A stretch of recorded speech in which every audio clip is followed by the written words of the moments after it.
Hello, good evening everybody.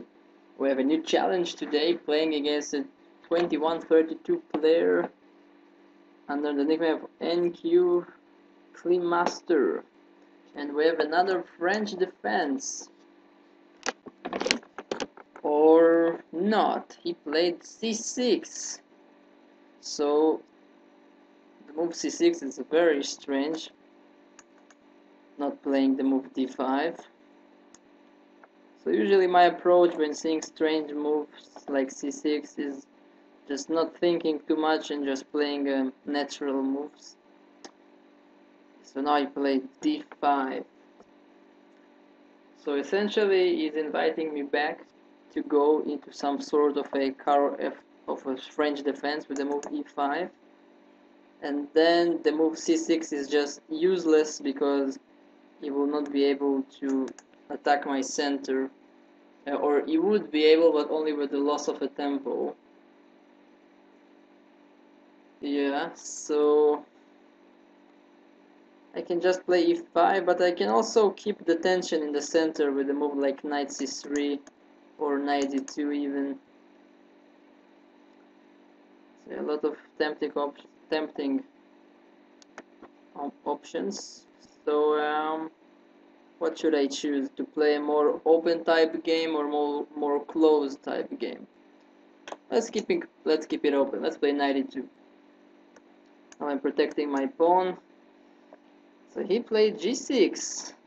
So this guy just kind of saying, I'm not too much into normal game. He wants to play very originally. So that's his choice. I think I will just play natural. Now I have a pleasant choice between just castling short and playing natural moves, or I can even think about being very aggressive and to close the center in e5 and later on maybe push h4 and h5, but I want to keep it simple. Let's play short castle. So I'm really wondering what he's going to do in the long run with this bishop on c8, which is completely stuck here. Let's play rook e1. That's always a useful move, developing the rook behind the e-pawn. Yeah, now perhaps he wants to develop with b6 and bishop a6. So it's my turn. Now that I've castled and put some of my pieces out, I think it's a good time to choose a plan of action. So one idea which comes to mind is pushing the h-pawn. So to play h4 and h5. I kind of like this idea to put him a little bit off balance. Let's play h4, let's see what happens.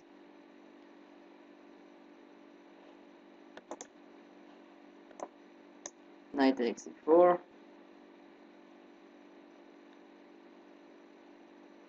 So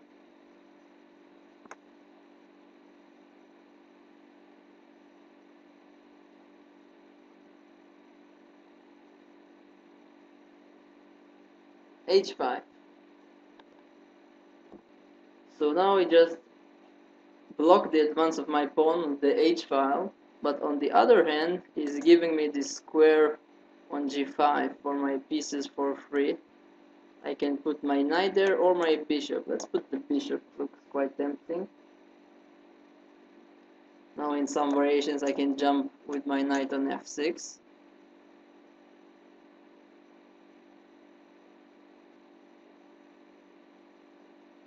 And now he played f6, which is a move, a kind of a move that I'm really happy to provoke. So now he's creating himself a lot of small weaknesses. And I can just go back either to d2 or f4. Let's see. Let's place the bishop on f4. Slightly more active position for this bishop. And now if he places knight on d5, trying to attack my bishop. Then I will drop back. Okay, so he played knight f5, attacking my pawn on d4. So the easy move would just be to play c3. I think I will do it, reinforcing my pawn on d4. Now, whoa, e5, what is this? So my opponent decided to break in the center of the board when he's completely underdeveloped. I'm not so sure if this is really a wise idea by him. Let's give a check here. I think it's a very annoying check for black. Now, whenever I want, I can exchange the queens if I want to be very safe. Now the pawn on e5 simply drops on the next move. So I can take on e5 immediately, or I can first exchange the queens. I think both options are extremely good. Let's play queen takes queen, just because now when I take the pawn on e5, it also comes with a tempo on f7 or on g6. Yeah, so I think white completely self-destructed in this, black completely self-destructed in this game. He also played very quickly.